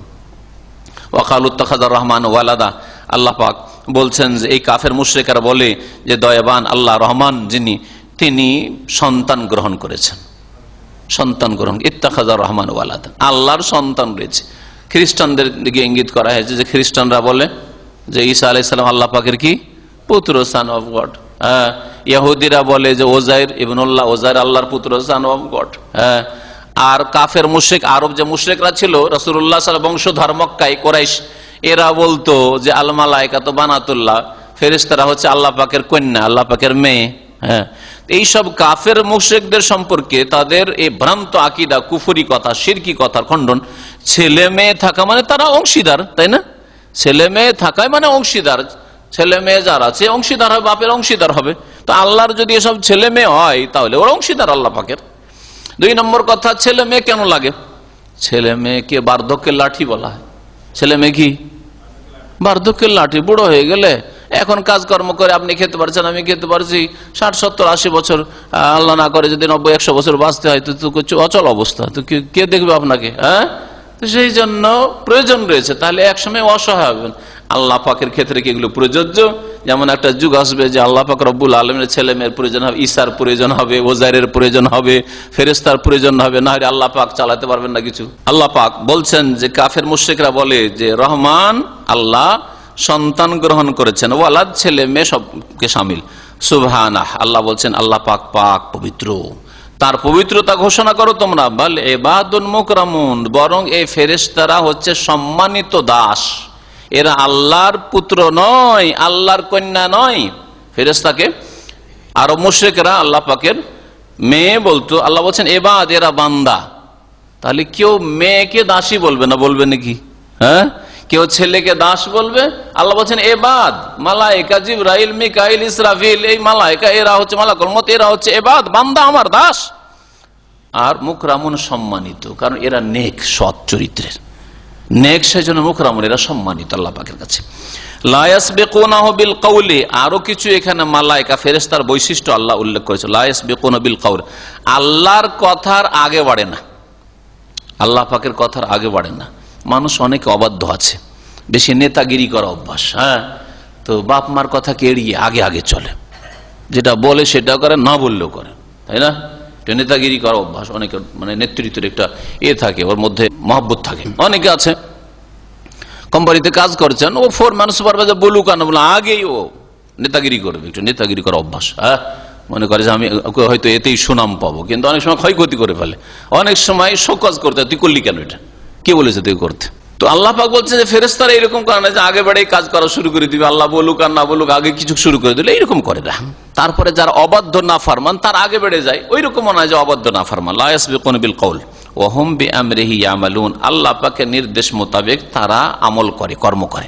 আল্লাহ যেমন হুকুম করেন তেমনই তারা পালন করে। ইয়ালামু মা বাইনা আইদিহিম ওয়া মা খালফাহুম, আর আল্লাহ পাক তাদের সামনে যা ঘটে আর তাদের পেছনে যা হয় সব কিছুই জানেন। আল্লাহ পাক রব্বুল আলামিন সমস্ত সৃষ্টি সম্পর্কে খোঁজ খবর রাখেন, এমনকি মালায়েকার সামনে পেছনে ডানে বামে ওপরে নিচে কোথায় কি হচ্ছে সব কিছুর খবর আল্লাহ পাক রাখেন। এটা আল্লাহ পাকের গুণ এখানে উল্লেখ করা হয়েছে। ওয়ালা ইয়াশফাউনা ইল্লা লিমান ইরতাদা, আর এরা সুপারিশ করতে পারবে না তবে ওই সব লোকদের জন্য যার জন্য আল্লাহ সন্তুষ্ট হবেন, যার জন্য সন্তুষ্ট হবেন। ওয়ালা ইয়াশফাউন, সুপারিশ করতে পারবে না। বোঝা গেল যে শেষ নবী মুহাম্মদ সাল্লাল্লাহু আলাইহি সাল্লামের সবচেয়ে বড় সুপারিশ হবে, এটা তো জানাই আছে আমাদের। হ্যাঁ, শাফাতে উজমা, বৃহৎ শাফাত, আর বিভিন্ন রকম শাফাত হবে। এছাড়া অন্য অন্য নবী রাসূলগণের শাফাত সুপারিশ হবে, আর তারপরে মালায়েকাদের সুপারিশ হবে, ফেরেশতাদের সুপারিশ হবে। এই আয়াত প্রমাণ করে যে মালায়েকা ফেরেশতাও সুপারিশ করবেন ওই সব মুমিন মুসলিমদের জন্য যারা কিছু গুনাহের জন্য শাস্তি পাচ্ছে অথবা মর্যাদা নিচে চলে যাচ্ছে একটু উপরে উঠানোর জন্য ইত্যাদি, তাদেরও শাফাত হবে। ইল্লা লিমান ইরতাদা, কিন্তু শাফাত শর্ত সাপেক্ষ হবে, সবার জন্য নাই। শাফাত এই দুনিয়ার নেতাদের কাছে যেমন সোর্স ব্যবহার করা হয়, হ্যাঁ, মাধ্যম দিয়ে কাজ হাসিল করা হয়, এইরকম নয়। অনেক সময় রাষ্ট্রপতি প্রধানমন্ত্রী কোনো একটা কাজ করে দিতে চায় না, অথবা অর্থমন্ত্রী তার দফতরে না ওই কাজ করে দিতে চায় না, এটা লাইসেন্স বেরোয় না, কিন্তু এক এমপির সোর্স ধরে গেলেন, আর যাওয়ার পরে সাথে সাথে হটলাইন দিয়ে গেলেন, বা আরেকজন মন্ত্রীর মাধ্যমে গেলেন, পরিচিত বা ওর আত্মীয়, ওর ছেলে মন্ত্রীর পোলার মাধ্যমে গেলেন, ওর ছেলের মাধ্যমে গেলেন, ছেলে পড়ি, আরে আমার ছেলে যখন বলছে তো সংসারের ব্যাপার স্যাপার আছে, যদি ছেলের কথা না মানি তাহলে সংসারে ফাটল ধরতে পারে, ভয় আছে না? আরে মন্ত্রী থাকলেও তার ভয় আছে, নাই? তাহলে দুনিয়ার শাসকদের ব্যাপার স্যাপার আলাদা, রাষ্ট্রপতি আর প্রধানমন্ত্রী হলেও ভয় আছে যে এত বড় একটা মন্ত্রীর সুপারিশ নিয়ে এসছে, যদি কাজটা না করে দিত, ও যদি কেটে গিয়ে আর এক দলে চলে যায়, ভয় আছে না? তাহলে দুনিয়ার যতই শক্তিশালী শাসক হোক না কেন, তারা অনেক সময় চাপের মুখে কাজ করে দেয়। অনেক সময় কাজ করতে চায় না, হয়তো এটা করতো না, কিন্তু চাপের মুখেও কাজটা করে দেয়। আল্লাহর ক্ষেত্রে এইরকম চলবে কি কথা? হ্যাঁ, যে আল্লাহ পাকের সামনে এমন চাপ সৃষ্টি করলো, জিলানি চিস্তি, বাপরে বাপ, আল্লাহ না দিয়ে আর পারলো না, এরকম না? এরা বান্দা দাস আল্লাহ পাকের। আরে মুহাম্মদ রাসূলুল্লাহ সাল্লাল্লাহু আলাইহি ওয়াসাল্লাম চাপ সৃষ্টি করবে আল্লাহর উপরে, এমন কিছু আছে? তাহলে আল্লাহ আলা কুল্লি শাইইন কাদির, সর্বশক্তিমান করতে গেলেন। হ্যাঁ, ফাআলুল লিমা ইউরিদ, আল্লাহ যা চান তাই করেন, কোথায় হলেন? তাহলে যা চান তাই না, আমরা যা চাই তা করতে পারি না, মনে অনেক কিছু চাই কিন্তু করতে পারি না। ডানে বামে এমন অবস্থা তৈরি আছে যে আমরা যা কিছু চাই করতে পারি না, অল্প কিছু করতে পারি, ঠিক না? কত দুর্বল আমরা, যে কোনো মানুষ হোক না কেন পৃথিবীর। পক্ষান্তরে আল্লাহ পাক বলছেন আমি ফাআলুল লিমা ইউরিদ ইয়াফআলু মা ইয়াশা, ইন্নাল্লাহা ইয়াফআলু মা ইয়াশা, আল্লাহ যা চান তাই করেন। তাহলে যদি আল্লাহর কাছে সুপারিশ করা মানে চাপ সৃষ্টি করে কিছু নেওয়া, আল্লাহকে জান্নাত দিতেন না, আল্লাহকে মাফ করতেন না, কিন্তু সুপারিশের চাপে মুখে দিয়ে দিলেন, এইরকম যদি ধারণা রাখা হয় শাফাত সম্পর্কে ভ্রান্ত ধারণা, তাহলে আল্লাহ অসহায়, আল্লাহ দুর্বল, নাউযুবিল্লাহ।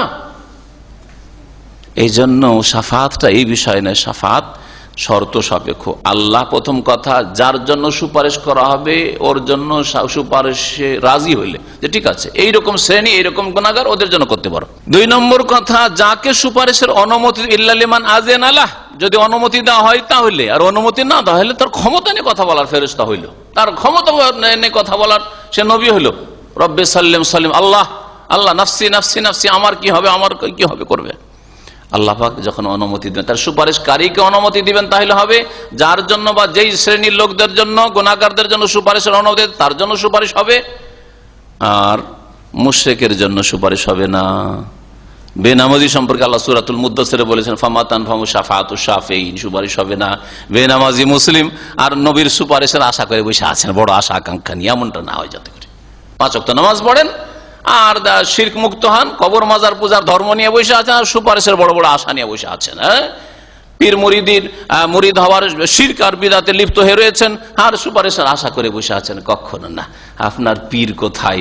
নবী রাসূলগণও চাপ সৃষ্টি করার অধিকার রাখেন আল্লাহর সামনে, তো আপনার পীর কোন ক্ষেতের মূলি, কোন ক্ষেতের মূলা যে সে গিয়ে আল্লাহর সামনে চাপ সৃষ্টি করবে, আল্লাহ দিতে বাধ্য হবে, আর বড় বড় শিপ আর জাহাজ আর নৌকা নিয়ে চলে আসবার সবকে উঠিয়ে নিয়ে একবারে জান্নাতে লাগিয়ে দিবে। আল্লাহ পাক রব্বুল আলামিন বলছেন যে ওয়ালা ইয়াশফাউনা ইল্লা লিমান ইরতাদা, আর এই ফেরেশতারা সুপারিশ করতে পারবে না তবে লিমান ইরতাদা, যার জন্য আল্লাহ রাজি হবেন, সন্তুষ্ট হবেন। ঠিক আছে, এদের জন্য করো। ওয়া হুম মিন খাশিয়াতিহি মুশফিকুন, ফেরেশতা এত শক্তিশালী আল্লাহর সৃষ্টি, মানুষ 3.5 হাতের মানুষ, আর ফেরেশতা একটা ফেরেশতার 600 যদি ডানাই থাকে, 600 ডানা থাকে। জিবরাইল আলাইহিস সালাম নেমে আসছেন, বলছে কাদ সাদ্দাল উফুক, একটা দিগন্ত পুরা ঘেরে ফেলে। দিগন্ত মানে ধরেন উত্তর পূর্ব কোণ থেকে শুরু করে দক্ষিণ পূর্ব কোণ, এটা দিগন্ত, ঠিক না? উফুক পুরোটাকে ঘেরে ফেলেছে একটা ফেরেশতায়। চিন্তা করুন তাহলে কত শক্তিশালী একটা ফেরেশতা। এইরকম আসমান জমিনকে মিনিটের মধ্যে উল্টে পাল্টে শেষ করে দেবেন, আল্লাহ এত শক্তি দিয়েছেন।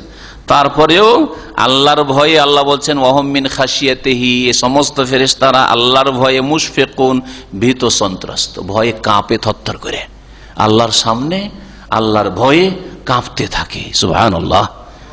কিন্তু মানুষ, আদম সন্তান অবাঞ্ছিত, ওমা কাদারুল্লাহ হাক্কা কাদরিহি, আল্লাহ পাকের যথাযোগ্য মর্যাদা দিল না, শ্রদ্ধা সম্মান করলো না, ইবাদত বন্দেগী করলো না।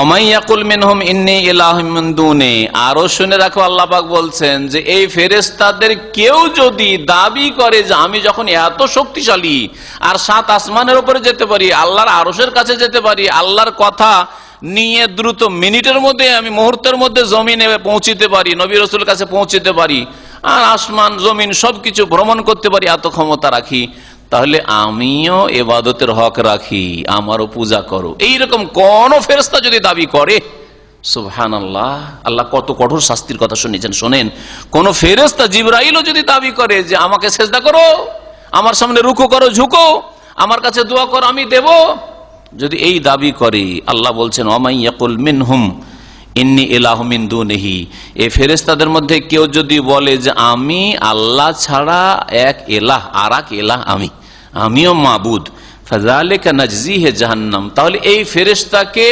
অবশ্যই জাহান্নামের শাস্তি দেব, জাহান্নামের শাস্তি দেব। আল্লাহ পাক বলছেন কারো এই অধিকার নেই।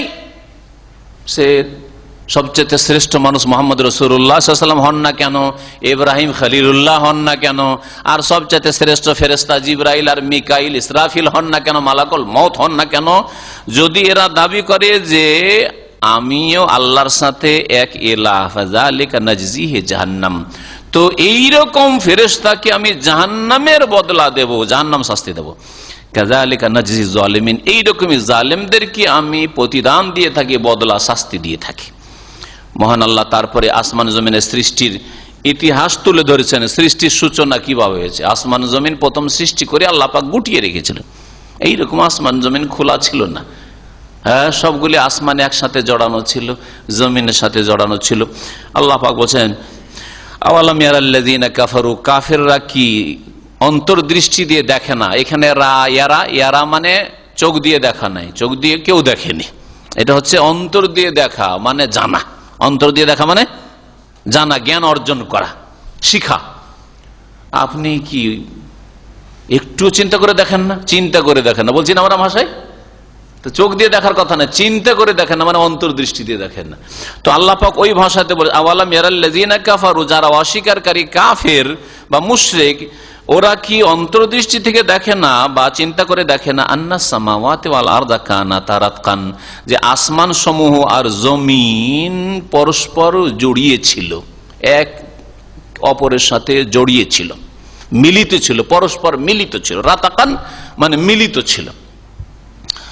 আল্লাহ পাক বলছেন ফাফাতাকনাহুমা, অতঃপর আমি এক সময় এই আসমানগুলিকে আর জমিনগুলিকে পৃথক পৃথক করে দিলাম, আলাদা আলাদা করে দিলাম। রাতাক আর ফাতাক, দেখেছেন কত সুন্দর ভাষা আরবি। রাতাক মানে মিলিত থাকা, আর ফাতাক মানে পৃথক।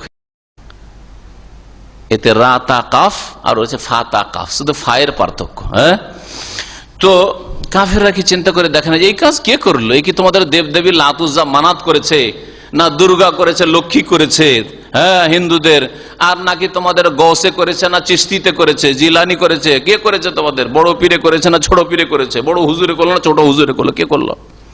আল্লাহ পাক বলছেন যে আল্লাহ পাক এই করে সৃষ্টি করেছেন। ওয়াজআলনা মিনাল মাই কুল্লা শাইইন হাই, আর আমি পানি থেকে প্রত্যেক সজীবকে সৃষ্টি করেছি। পানি থেকে আল্লাহ পাক প্রত্যেক প্রাণীকে সৃষ্টি করেছেন, শুধু মানুষকে না। প্রত্যেক প্রাণী যার মধ্যে প্রাণ রয়েছে, জীবন রয়েছে, তাকে আল্লাহ পাক পানি থেকে সৃষ্টি করেছেন। এই পানি মানে কি? একদল তাফসীরকাররা বলছেন পানি মানে হচ্ছে নুতফা, হ্যাঁ বীর্য। বীর্য থেকে আল্লাহ পাক সৃষ্টি করেছেন। তাই আল্লাহ পাক যে সৃষ্টির যে নীতিমালা নির্ধারণ করেছেন সেটা হচ্ছে যে পুরুষ নর নারীর সাথে মিলিত হবে, যার মাধ্যমে প্রজন্ম বাড়বে, সে মানুষ হোক অথবা জিন হোক, ফেরেশতা ছাড়া। জমিনে যেসব আল্লাহ পাকের সৃষ্টি রয়েছে বা প্রাণী রয়েছে, গরু হোক আর ছাগল হোক আর কীট পতঙ্গ হোক, পোকা মাকড় হোক আর পাখি হোক, তাই না? এইটা হচ্ছে আল্লাহ পাকের সৃষ্টির নীতিমালা। তো এই পানি মানে তাহলে হচ্ছে বীর্য, হ্যাঁ শুক্রবিন্দু। আর কেউ কেউ বলেছেন পানি মানে আসলে পানি, পানি মানে পানি। পানি থেকে আল্লাহ পাক প্রত্যেক সজীব বস্তুকে সৃষ্টি করেছেন। সব কিছুর সৃষ্টিতে পানির উপাদান রয়েছে।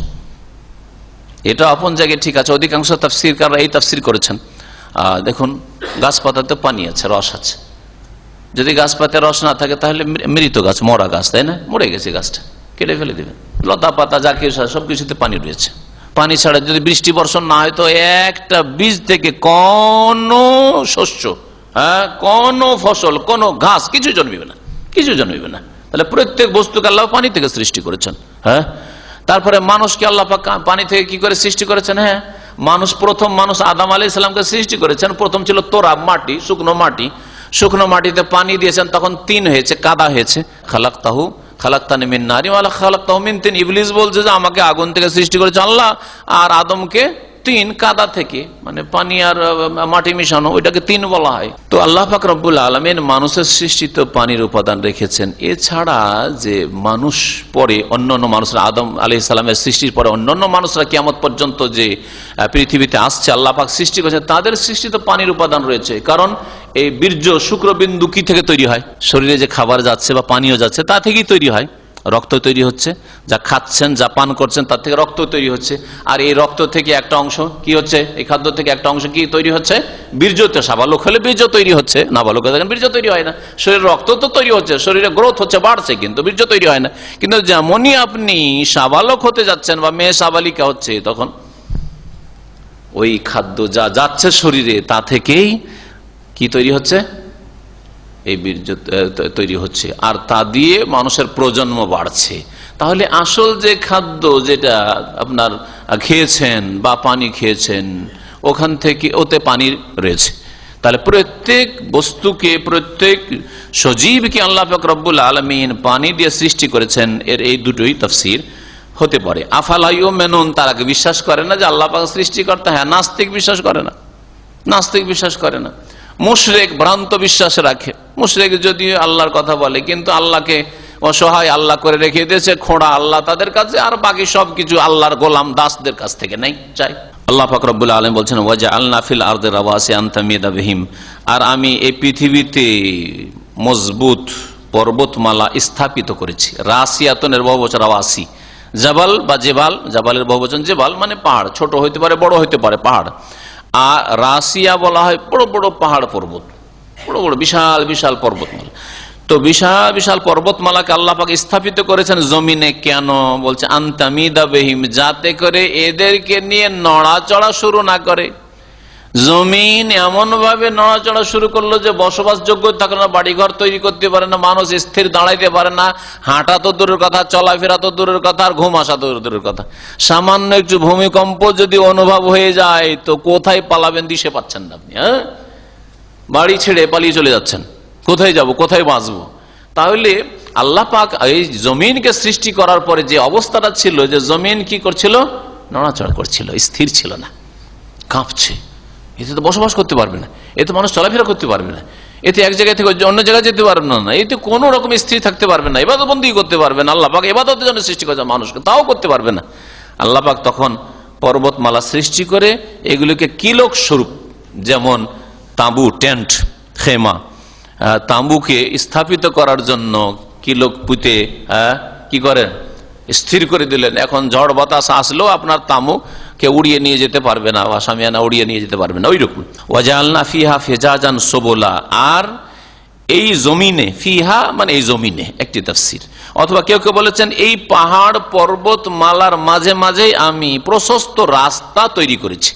দুটোই তাফসীর হতে পারে। আল্লাহ জমিনে রাস্তা তৈরি করেছেন, হ্যাঁ, যাতে করে মানুষ চলতে পারে, রাস্তার ব্যবস্থা করে দিয়েছেন আল্লাহ পাক রব্বুল আলামিন। যদি এইরকম রাস্তার ব্যবস্থা না থাকতো তাহলে চলতে পারতো। রাস্তা মানে শুধু পাকা রাস্তায় নাই, চলার মতো যোগ্য যদি না করতেন আল্লাহ পাক রব্বুল আলামিন, সব জায়গায় যদি পাহাড় আর পাহাড় হয়ে থাকতো, উঁচা হয়ে থাকতো, তাহলে এক জায়গা থেকে অন্য জায়গায় মানুষের যাওয়া কঠিন হয়ে যেত। কেন মক্কায় চলাফেরা কত কষ্টকর ছিল, এত সুড়ঙ্গ তৈরি হওয়ার পরেও মক্কাতে গাড়ি চালাতে বা চলাফেরা করতে কষ্ট হয়, ঠিক না? কিন্তু মদিনায়, অন্য জায়গায়, এখানে দমদমে কোনো কষ্ট হয় না, তাই না? তো আল্লাহ পাক রব্বুল আলামিন প্রশস্ত রাস্তার ব্যবস্থা করেছেন জমিনে, এমনকি পাহাড় পর্বতমালার মাঝেও মাঝে মাঝে উপত্যকা রেখেছেন। দুটি পাহাড় আসছে মাঝখান দিয়ে সরু হয়ে চলে গেছে খোলা নিচু জায়গা, স্থল জায়গা, যেখান দিয়ে আপনি এই এলাকা থেকে ওই এলাকা যেতে পারবেন। দুই পাহাড়ের মাঝখান দিয়ে এই দিক ওই দিক করে আপনি অন্যদিকে চলে যেতে পারছেন। আপনি মক্কা থেকে মদিনা, রাসূলুল্লাহ সাল্লাল্লাহু আলাইহি ওয়াসাল্লাম জামানায় যখন এইরকম পাকা রাস্তাও ছিল না, আজকে থেকে 100 বছর আগেই ছিল না, তখন মানুষ কিভাবে যেত। আপনি একটু যদি ভালো করে গভীরভাবে চিন্তা করেন, যখন আপনি যাবেন মদিনা থেকে মক্কা সফর করবেন অথবা মক্কা থেকে মদিনা আসবেন, আর বিশেষ করে পুরাতন রাস্তা যে বদরের রাস্তা দিয়ে যদি যান বদরের দিকে, তো সুবহানাল্লাহ, দুই দিকে পাহাড় আর পাহাড়, পাহাড় পাহাড় পাহাড়, ওর মাঝখান দিয়ে যেখানে একটু নিচু জায়গায় উপত্যকা পেয়েছে ওখান দিয়ে রাস্তা তৈরি করেছে। আর এই জন্য অনেক ঘোরা রাস্তা, সোজা অনেক কাছে হবে, কিন্তু ঘুরে ঘুরে ঘুরে পাহাড়ের মাঝখান দিয়ে যেতে হয়। আল্লাহ পাক এইরকম রাস্তার ব্যবস্থা করেছেন এই জমিনে, শুধু পাহাড় করে রেখে দেননি যাতে মানুষের যাতায়াত মুশকিল হয়ে যায়। আল্লাহ পাক রব্বুল আলামিন ইরশাদ করছেন যে আমি এই জমিনকে স্থির করেছি পাহাড় পর্বত দিয়ে, আর তারপরে জমিনে প্রশস্ত রাস্তার ব্যবস্থা করেছি। কেন? লাআল্লাহুম ইয়াহতাদুন, যাতে করে তারা রাস্তা পায়, যাতে করে তারা রাস্তা পায়। রাস্তা পায়ের তাফসীর দুটো হইতে পারে। একটি হচ্ছে যে যাতে করে এক জায়গা থেকে আরেক জায়গায় তার গন্তব্যস্থলে পৌঁছিতে পারে। ভাই কারো প্রয়োজন রয়েছে যে আমি এখানে দাম্মাম থেকে যাব মক্কা যাব, তো যাতে রাস্তা পাই। আর যদি এমন হতে যে না রাস্তার কোনো ব্যবস্থাই নেই, যে যাবেন ওরকম কোনো উপায় পাচ্ছেন না, তাহলে মুশকিল হয়ে যেত। লাআল্লাহুম ইয়াহতাদুন, তাহলে এই রাস্তাকে বোঝানো হয়েছে। আর কেউ কেউ বলেছেন যাতে করে রাস্তা পায় মানে জীবিকা অর্জনের রাস্তা পায়। এই জমিনে চলাফেরার জন্য এক জায়গা থেকে আরেক জায়গায় যাওয়ার জন্য আল্লাহ পাক প্রশস্ত রাস্তা তৈরি করেছেন, সুব্যবস্থা দিয়েছেন, যাতে মানুষ রুজি রোজগার করতে পারে। হয়তো আপনার পেটের ভাতের ব্যবস্থা আপনার এলাকা হচ্ছে না, আরেক জায়গায় যেতে, আরেক দেশে যেতে হবে। যদি আল্লাহ পাক এইরকম রাস্তার ব্যবস্থা না রাখতেন তাহলে রুজি রোজগারের জন্য যাওয়া মুশকিল হয়ে যেত, হ্যাঁ, জীবিকা অর্জন করা মুশকিল হয়ে যেত। লাআল্লাহুম ইয়াহতাদুনা ইলা তালাবির রিজক, এটা হইতে পারে রিজিক সন্ধানের জন্য যাতে করে তারা রাস্তা পায়, অথবা গন্তব্য স্থানে তারা পৌঁছার জন্য যাতে করে রাস্তা পায়। আল্লাহ পাক রব্বুল আলামিন তারপরে ইরশাদ করেছেন ওয়াজআলনা সামা সাকফা মাহফুজা, আর আকাশকে সুরক্ষিত ছাদ স্বরূপ আমি সৃষ্টি করেছি। আকাশকে আল্লাহ সৃষ্টি করেছেন ছাদ স্বরূপ, যেমন বাড়ি ঘরের উপরে ছাদ আমরা দেখছি যে ছাদ আছে না, ওই রকম আকাশ হচ্ছে এই জমিনের ছাদ, জমিনের ছাদ স্বরূপ। আর তাকে আবার মাহফুজ বলছেন, সুরক্ষিত। সুরক্ষিত কোন দিক থেকে? এটাও দুই দিক থেকে হইতে পারে। একটা দিক হচ্ছে যে এমন আল্লাহ মজবুত করেছেন, আর এমন ভাবে এই মজবুত হওয়ার দিক থেকে সুরক্ষিত করেছেন যে দুনিয়ার বাড়িঘর 25-50 বছর মধ্যে ভেঙে পড়ে, ফাটল ধরে, আর খুব বেশি হইলে 100 বছর বেশি তো থাকতেই পারে না। মেরামত না করলে গেল, শেষ, ধ্বংস হয়ে যাবে। আল্লাহ পাকের জমিন আর আসমান হাজার হাজার বছর ধরে আছে, কখনো কোনো জায়গায় মেরামতের প্রয়োজন হয়েছে? দেখছেন যে এখানে কাজকর্ম বন্ধ, কারণ মেরামত চলছে। আর এয়ারপোর্টে গত মঙ্গলবারে দুবাই গেলাম, তো দুবাইয়ের আগে কয়েকবারই গেছি, কিন্তু বিশাল এয়ারপোর্টে নেমেছি, পুরাতন যেটা দুবাইয়ের এয়ারপোর্ট। এবারে দেখছি একটা নতুন জায়গায় নামাচ্ছে, তো একেবারে অপরিচিত। কেন আশা এর আগে এসছি, কয়েকবার এসছি, কিন্তু এইরকম কেন? তো নেমে জিজ্ঞেস করছি যে এটা কোন এয়ারপোর্ট? বলছে যে না, এটা নতুন এয়ারপোর্ট, এটা নতুন এয়ারপোর্ট তৈরি হয়েছে। কেন? বলছে পুরাতন এয়ারপোর্টের রানওয়ে এখন মেরামত চলছে, কাজ চলছে, এই মেরামত বোঝাচ্ছিল, যার ফলে ওইটা বন্ধ, ওখানে আর ল্যান্ডিং হয় না। নতুন এয়ারপোর্ট যেটা তৈরি হয়েছে সেখানে এখন প্লেনগুলি ল্যান্ড করছে। বুঝতে পারছেন? তাহলে দুনিয়াতে এত শক্তিশালী এয়ারপোর্ট, তারপরে রানওয়ে, তাতেও মেরামতের জন্য বছর 2 বছরেই রানওয়ে বন্ধ করে দিতে হচ্ছে, এয়ারপোর্ট বন্ধ করে দিতে হচ্ছে, কাজকর্ম বন্ধ করে দিতে হচ্ছে, বসবাস বন্ধ করে দিতে হচ্ছে, বিল্ডিং খালি করে দিতে হচ্ছে। কিন্তু আল্লাহর জমিনে, আল্লাহর আসমানে তো এরকম কোনো মেরামত দেখা যায় না। সুবহানাল্লাহ, সুবহানাল্লাহ, সুবহানাল্লাহ। এই আল্লাহ পাকের সৃষ্টি, আল্লাহ পাকের কারিগরি। আল্লাযী আতকানা কুল্লা শাই, যিনি সবকিছু কত সুঠাম করেছেন, আর কত সূক্ষ্ম করেছেন, আর কত মজবুত করেছেন আল্লাহ পাক রব্বুল আলামিন। যে আল্লাহ পাক এই ছাদকে মাহফুজ, সুরক্ষিত করেছেন, এই অর্থে যে ভাঙচুর হয় না, মেরামত লাগে না। আর দ্বিতীয় হচ্ছে যে আল্লাহ পাক এই আসমানকে, আকাশকে সুরক্ষিত ছাদ স্বরূপ করেছেন জিন শয়তান থেকে। জিন শয়তান আকাশের দিকে যাওয়ার চেষ্টা করে, কৌতূহল জাগে তাদের যে আকাশের খবর জানবো, কি হচ্ছে, ফেরেশতারা কি বলা বলি করে, আল্লাহর কি ফয়সালা সিদ্ধান্ত জানবো, জানার জন্য যাওয়ার চেষ্টা করে। উল্কা পিণ্ড দিয়ে এমন ভাবে আঘাত করা হয় যে তাদেরকে জ্বালিয়ে ধ্বংস করে দেওয়া হয়, আর যেতে পারে না। মাহফুজা, আল্লাহ আকাশকে সুরক্ষিত করে দিয়েছেন। আর না হলে এই শয়তানরা কি করতো জানেন? যে তো ওহী, বিশেষ করে ওহী নাজিল হওয়ার জামান, নবী রাসূলদের জামানায়, আর বিশেষ করে শেষ রাসূল মুহাম্মদ সাল্লাল্লাহু আলাইহি সাল্লামের উপর ওহী আসার জামানায় ওপরে যাওয়ার চেষ্টা করত। আর যাওয়ার পর জিবরাইল ওহী আনার আগে, মুহাম্মদ সাল্লাল্লাহু আলাইহি সাল্লামের কাছে আসার আগে ওইখান থেকে শুনে দৌড় দিয়ে ছুটে আসতো জিন। আর আসার পরে ওই গণকদেরকে বলে দিত, আরে আজকে এই হবে রে, এই হবে রে, সেই হবে রে।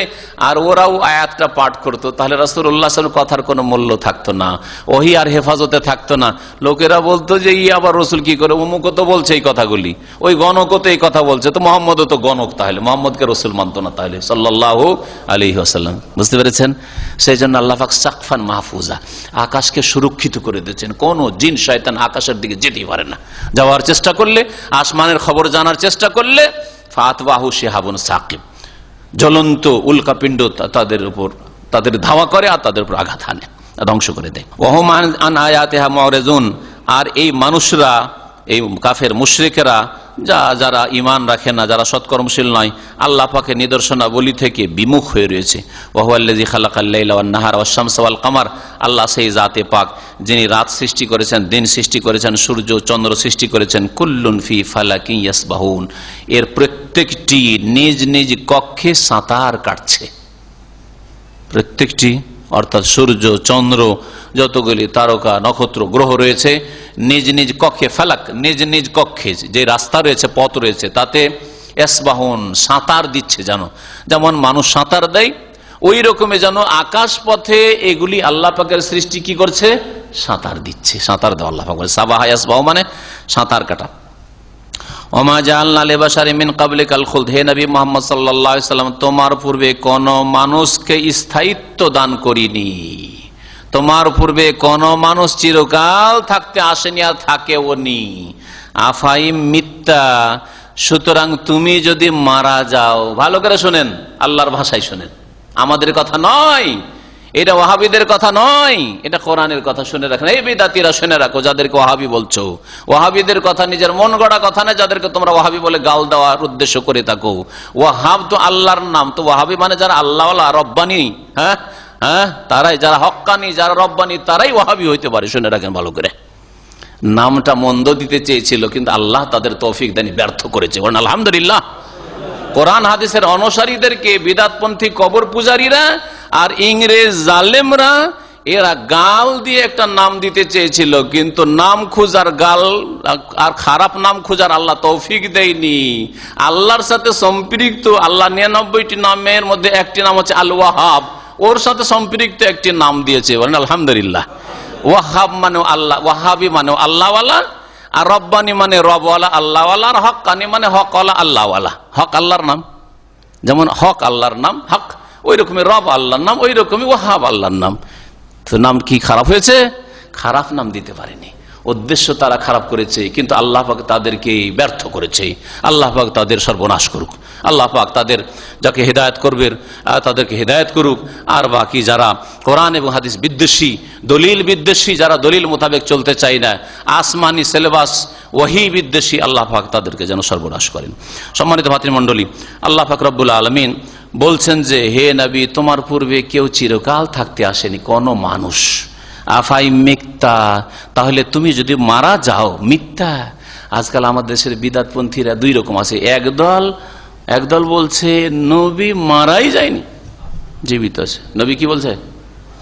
মারাই যায়নি। আর একদল বলছে নবী ইন্তেকাল করেছেন, কিন্তু মরাব কথা বলা যাবে না, বেয়াদবি হয়ে যাবে। নবী মারা গেছেন, বেয়াদবি হয়ে যাবে। নবী ইন্তেকাল করেছেন, বেয়াদবি হয়ে যাবে। তাহলে কি করতে হবে? নবী আল্লাহর পেয়ারা হয়ে গেছেন। আরে আল্লাহর পেয়ারা হয়েছেন, কিন্তু মারাও গেছেন।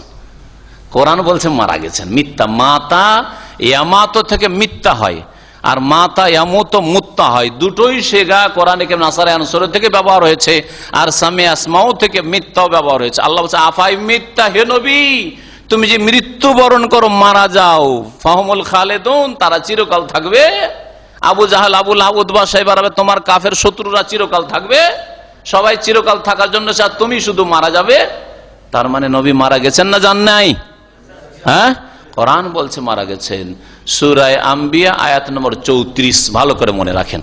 আর একটি আয়াত এখানে বলে দিয়ে সাথে সূরা জুমার আয়াত নম্বর 30 মনে রাখেন, ছোট্ট আয়াত। ইন্নাকা মাইয়াতুন ওয়া ইন্নাহুম মাইয়াতুন, হে নবী নিঃসন্দেহে তুমি মাইয়াত। মাইয়াত মানে কি?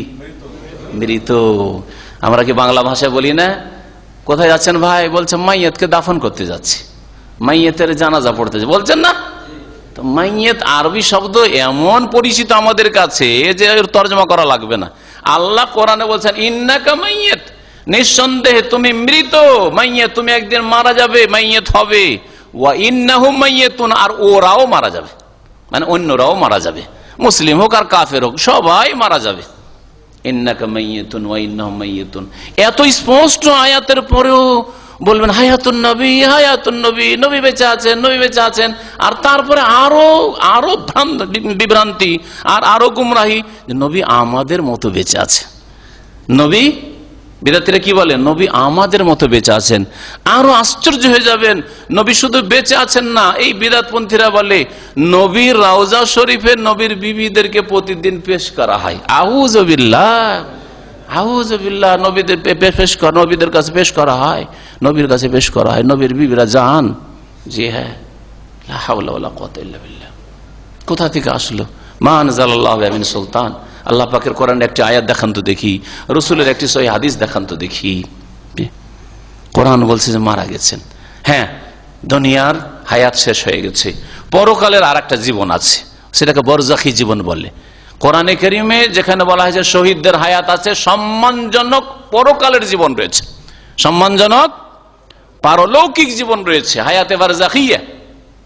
বুঝতে পারছেন? যেমন জান্নাতে একটা জীবন হবে, ঠিক আছে, ওইটা একটা জীবন, শেষ জীবন হচ্ছে চিরকালের জীবন জান্নাতে, ওইটা একটা স্তর হবে জীবনের। আর একটা হচ্ছে মানুষের মওতের পর থেকে শুরু করে বিচার দিবস পর্যন্ত, পুনরুত্থান পর্যন্ত, রুহের জগতে ইল্লিনে অথবা সিজ্জিনে, কাফের, গুনাহগার, পাপিষ্ট সিজ্জিনে তাদের আত্মা, আর যারা নেক লোক, মুমিন, মুসলিম, আল্লাহ ভীরু, জান্নাতি, তারা ইল্লিনে, তাই না? ইন্নাল আবরার লাফি ইল্লিয়িন, ইল্লিনে। এখানেও জীবন রয়েছে, কিন্তু দুনিয়ার জীবন নয়। দুনিয়ায় যেমন খাওয়া দাওয়া হয়, চলাফেরা হয়, বিবির সাথে দেখা সাক্ষাৎ হয়, আর দুনিয়ার যা প্রয়োজন হয় সবকিছু, দুনিয়ার যে প্রয়োজন ও সব কোনো কিছুই নেই। দুনিয়াতে যেমন খাওয়া দাওয়া হয়, পেশাব পায়খানা হয়, দুনিয়াতে যেমন মানুষ সাবালক হয় তো বিবিও লাগে, এইসব কিছুই নেই। দুনিয়াতে মানুষ কথা বলে ওই রকম, যে ওখানেও কথা বলছে, ওখানেও গল্প সল্প করছে, ওখানেও, এই দুনিয়া এইরকম নয়। আসলে বারজাখী জীবন, আল্লাহ পাক তার ধরন আমাদেরকে এর বেশি জানান নাই, কিন্তু সেখানে আত্মার জগতে তাদের সম্মানজনক জীবন রয়েছে। যারা আম্বিয়া, রসুলগণ, সিদ্দিকিন, সোহাদা, সালেহিন, নেক লোকদের বারজাখী জীবন রয়েছে, দুনিয়ার জীবন নয়। কাফেরদের জীবন রয়েছে, কিন্তু সেই জীবন হচ্ছে লাঞ্ছনাকর জীবন, তারপরে জিল্লতির জীবন, অশান্তির জীবন, তাদের জীবন রয়েছে। কে বললো তাদের জীবনে তাদের আত্মাগুলো সিজিনে যায় না, শাস্তি পায় না? তাহলে শাস্তি পাচ্ছে, তাদেরও বারজাখী জীবন রয়েছে, কিন্তু তাদের জীবনের কোনো মূল্য নেই, বরং আযাব আর আযাব। সেই জন্য তাদের জীবনের কথা আল্লাহ পাক তুলে ধরেননি, বলেছেন শহীদদের কথা, যে ওয়ালা তাকুলু লিমান ইউকতালু ফি সাবিলিল্লাহি আমওয়াত, আল্লাহর রাস্তায় যারা নিহত হয়, শহীদ হয়, তাদেরকে তোমরা মৃত বলিও না। মানে তোমাদের সাধারণ লোকের মতো মৃত নয়, বাল আহিয়াউন, বরং তারা জীবিত। সেটা হচ্ছে বারজাখী হায়াত। যদি বলেন যে না, এ বাল আহিয়াউন মানে হায়াতুন নবী, হায়াতুন নবী বেঁচে আছেন, তাহলে এই আয়াত মিথ্যা। কোনটা নেবেন? ছেড়ে দেবেন ওই আয়াতের জন্য আয়াত ছেড়ে দেবেন, না দুটোতে সমন্বয় করবেন? ভালো করে বুঝেন, কারণ গুমরা করে বিদাতিরা এইভাবে, যে শহীদদেরকে আল্লাহ বলেছেন বাল আহিয়াউন, জীবিত, আর এখানে ইন্নাকা মাইয়াতুন ছেড়ে দিল সূরা জুমার আয়াত নম্বর 30। হ্যাঁ, আফাইম মিত্তা, হে নবী তুমি যদি মারা যাও, ছেড়ে দিল, পরোয়া নাই সব আয়াতের। একটা আয়াত অস্বীকার করলে কুফরি হয়, কিন্তু আল্লাহ পাকের কথায় তো দ্বন্দ্ব নেই। আল্লাহ পাকের কথা কি করতে হবে? মিলাতে হবে। কি করতে হবে? মিলাতে হবে, সমন্বয় করতে হবে, মিলাতে হবে। সমন্বয় করা বুঝেন? আমি আপনাদের সকলকে বলছি, বসেন, শোনেন, কথা শোনেন। আর একজনকে চোখের ইশারা করছি কোন একটা কাজের জন্য। তো আপনারা যদি এতরাজ করেন, যে আপনি এখনই বলেন বসেন, আবার একে ওইদিকে ইঙ্গিত করছেন, কেমন কথা হইল? চলবে না? সমন্বয় করতে হবে। সমন্বয় কি করবেন? যে সবাইকে বলছি বসেন, আর বিশেষ কারণে কোনো একজনকে কোনো একটা কাজের জন্য বলছি। হ্যাঁ, বুঝতে পারছেন না? একে সমন্বয় বলা হয়, দ্বন্দ্ব নেই আমার কথায়। কেউ যদি এতরাজ করেন যে আপনার কথায় দ্বন্দ্ব, বলছেন বসেন, আবার বলছেন যাও, না, দ্বন্দ্ব নেই কথায়। আল্লাহ পাকের কথায় দ্বন্দ্ব নেই। আম্বিয়া, রসুলগণ হোক, আর সিদ্দিকিন, সোহাদা, সালেহিন হোক, তারা মারা গেছেন, কিন্তু তাদের সম্মানজনক আখেরাতের জীবন রয়েছে, বারজাখী জীবন রয়েছে, রুহের জগতের জীবন রয়েছে, দুনিয়ার কোনো জীবন নেই। সুতরাং নবীকে হায়াত নবী বলা, নবীর হায়াত রয়েছে, নবী বেঁচে আছেন, এগুলি আল্লাহর সাথে শিরক। শুধু বিদাতি কথা নয়, শুধু হারাম কথা নয়, নাজায়েজ কথা নয়, বরং শিরক। কারণ আপনি সাক্ষী দিচ্ছেন আয়াতুল কুরসিতে, আর এরকম আরো বহু আয়াত রয়েছে। আল্লাহ লা ইলাহা ইল্লা হুয়াল আল হাইয়ুল কাইয়ুম। আল হাই মানে কি? চিরঞ্জীব। কে চিরঞ্জীব? আল্লাহ। তাহলে নবীও যদি বেঁচে থাকেন, মারা যাননি, মারা গেছেন, এই কথা বেয়াদবি হয়, তাহলে নবীও তো আল হাই, চিরঞ্জীব। তো আল্লাহর সাথে শরীক হয়ে গেলেন না? আল্লাহর শরীক করে দিলে মুশরিক হয়ে গেলেন না? আপনি মুশরিকের আকীদা রাখলেন না যে আল্লাহ হাই, চিরঞ্জীব, আর নবীও চিরঞ্জীব, নবীও মারা যাননি। নবী শুধু পর্দার আড়ালে হয়ে গেছেন, নবীর চোখের আড়ালে চলে গেছেন। হ্যাঁ, নবী আল্লাহর সাথে মিলে গেছেন, আল্লাহর সাথে সাক্ষাৎ করেছেন, আল্লাহর হাবিব, আল্লাহর পেয়ারা হয়ে গেছেন। এগুলো বিদাতীদের ভাষা, এগুলো হচ্ছে বিদাতীদের ভাষা। আল্লাহ পাকের পেয়ারা শুধু হয়েছেন না, আল্লাহ পাকের পেয়ারা দুনিয়াতেও ছিলেন। তিনি শুধু মওতের পরে পেয়ারা হয়েছেন নাকি? হ্যাঁ, দুনিয়াতে ছিলেন তখন আল্লাহ পাকের পেয়ারা ছিলেন, আর যখন মারা গেছেন তখন আল্লাহ পাকের পেয়ারা হয়েছেন, আর সব সময় আম্বিয়া রাসূল আল্লাহ পাকের পেয়ারা। আল্লাহ পাক রব্বুল আলামিন বলছেন যে হে নবী, আফাই মিত্তা, তুমি যদি মারা যাও, ফাহুমুল খালেদুন, তারা চিরকাল থাকবে না। কুল্লু নাফসিন যায়কাতুল মউত, প্রত্যেক ব্যক্তিকে মত আস্বাদন করতেই হবে। প্রত্যেক ব্যক্তি মত আস্বাদন করবেই, মতের স্বাদ নিতেই হবে প্রত্যেক ব্যক্তিকে। ওয়া নাবলুকুম বিশ-শাররি ওয়াল খাইরি ফিতনা, আর তোমাদেরকে মন্দ আর ভালো দিয়ে আমি পরীক্ষা করে থাকি। আল্লাহ পাক মন্দ দিয়েও পরীক্ষা করেন, অনিষ্ট দিয়ে, ক্ষয়ক্ষতির দ্বারা, কষ্টের দ্বারা, আর কি দিয়ে পরীক্ষা করেন? ভালো দিয়ে পরীক্ষা করেন। মন্দ দিয়ে পরীক্ষা করলে অল্প লোক ফেল করে, আর ভালো দিয়ে পরীক্ষা করলে অধিকাংশ লোক ফেল করে। এই কথাটা শুনে রাখেন এই সাথে, আর এটাকে মিলিয়ে দেখবেন। মন্দ দিয়ে পরীক্ষা মানে জ্বর জ্বালা, অসুখ, অ্যাক্সিডেন্ট, দুর্ঘটনা হয়ে গেল, এতে অধিকাংশ মানুষ আল্লাহর দিকে ফিরে আসে, কান্নাকাটি করে যে আল্লাহ আমি কোন অপরাধ করলাম, কোন যে ভুল করেছি, আল্লাহ তুমি মাফ করে দাও, কেন এই বালা মুসিবত আসলো, ঠিক না? তাহলে অধিকাংশ লোক আল্লাহকে ধরে জড়িয়ে আল্লাহর দিকে ফিরে আসেন বালা মুসিবত আসলে। অল্প কিছু লোক অসন্তুষ্ট হয়, আল্লাহ তুমি আমাকে পেয়েছ, হ্যাঁ, আমার উপর সব বালা মুসিবত, একটা আমার ছেলে ছিল, একটা আমার মেয়ে ছিল, সেটাও নিয়ে নিলে। অল্প লোক গুমরাহ হয়, ঠিক না? হ্যাঁ, তাহলে মন্দ, টাকা পয়সা ছিল নেই, ফকির হয়ে গেল, নিঃস্ব হয়ে গেল, অল্প লোক গুমরাহ হয়। আর অধিকাংশ লোক না, অভাব দেখা গেছে, অশান্তি দেখা দিয়েছে, ঝড় তুফানে বাড়ি ঘর পড়ে গেছে, আল্লাহকে ধরে, আল্লাহ তুমি মাফ করো, ভুল করেছে, আল্লাহ তুমি মাফ করো, ঠিক না? অল্প লোক গুমরাহ হয়। পক্ষান্তরে ধন সম্পদ পেলে, টাকা পয়সা হইলে কারুনের মতো শয়তান হয়ে যায়, নেতৃত্ব পেলে ফেরাউনের মতো শয়তান হয়ে যায়। হ্যাঁ, আবু জাহাল আবুল আহাব পয়দা হয়ে যায়, ঠিক কিনা? অধিকাংশ লোক পয়সাতে খারাপ হয়, নেতৃত্ব খারাপ হয়, ভোগ বিলাসের সামগ্রী পেলে খারাপ হয়, সুখের জীবন পেলে খারাপ হয়। দেখেন, গরিব ছিল তখন সিনেমা দেখারও পয়সা ছিল না, একদিন একটা টিকিট কিনবে 10-20 টাকা দিয়ে, সিনেমা দেখে এই পয়সা ছিল না, যার ফলে অভাবের কারণে সিনেমাও দেখেনি দেশে। কিন্তু সৌদি আরব আসার পরে দুটো পয়সা হয়েছে, তখন সুড়সুড়ি শুরু হয়েছে, যারে পয়সা কি করবো, এত পয়সা রে, তো একটা ডিশ লাগা। হ্যাঁ, ডিশ লাগে, কি দেখবো রে, তো দেখ ব্লু ফিল্ম দেখ, হ্যাঁ ব্লু ফিল্ম দেখ, আর কি কম্পিউটার নে, আর ইন্টারনেটে যত খারাপ আছে দেখ, বুঝলেন না? তাহলে পয়সাতে খারাপ করলো। অধিকাংশ লোক পয়সার কারণে গুমরাহ হচ্ছে, পয়সার কারণে গুমরাহ হচ্ছে। অধিকাংশ লোক বেনামাজি হচ্ছে পয়সার। অল্প কিছু লোক আছে ফুটপাতিয়া, রিক্সা চালক, আর ফুটপাতে জীবন যাপন করে, হ্যাঁ রাস্তাঘাটেই থাকে, রাত কাটায়, এদের দুনিয়া নেই দিন নেই। অল্প কিছু লোক এইরকম গুমরাহ আছে, পেট নেই, দুনিয়ারও অশান্তি আর আখিরাতের অশান্তি। আর অধিকাংশ পয়সাওয়ালারা, ধনাঢ্যরা, নেতৃস্থানীয় ব্যক্তিরা আল্লাহর দিন থেকে সরে গেছে। কারণ কাল্লা ইন্নাল ইনসানা লা ইয়াতগা আর রাআহু ইসতাগনা, মানুষের স্বভাব হচ্ছে সীমা লঙ্ঘন করা, পাপ করা। আর রাআহু ইসতাগনা, যখন দেখে যে আমি অভাব মুক্ত হয়ে গেছি, কোনো অভাব নেই, অসুবিধা কি? নামাজ না পড়লেও অসুবিধা কি?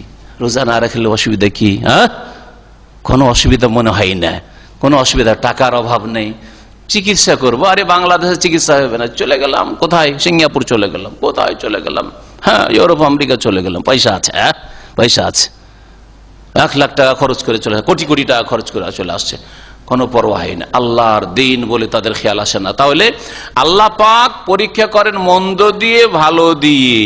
কিন্তু ভালো দিয়ে পরীক্ষা হইলে বেশি পরীক্ষা পড়ে যায় মানুষ, বেশি পরীক্ষা পড়ে যায়। ভালো ভালো মানুষ, নামাজি ছিল, দিনদার ছিল, মাদ্রাসায় পড়েছে, পয়সা হওয়ার পরে হারামে ডুবে গেছে, পাপে ডুবে গেছে, নামাজ ছেড়ে দিয়েছে। আল্লাহ বলছেন নবলুক বিশাররি ওয়াল খাইরি ফিতনা, আমি আল্লাহ তোমাদেরকে পরীক্ষা করব বা করি বিশাররি মন্দ দিয়ে, ওয়াল খাইরি আর ভালো দিয়ে, ফিতনা পরীক্ষা স্বরূপ, পরীক্ষা স্বরূপ আল্লাহ পাক পরীক্ষা ফেলেন। ওয়া ইলাইনা তুরজাউন, আর মনে রাখবে যে আমার কাছে তোমাদেরকে প্রত্যাবর্তিত হইতে হবে, ফিরে আসতে হবে, আমার কাছে ফিরে আসতে হবে।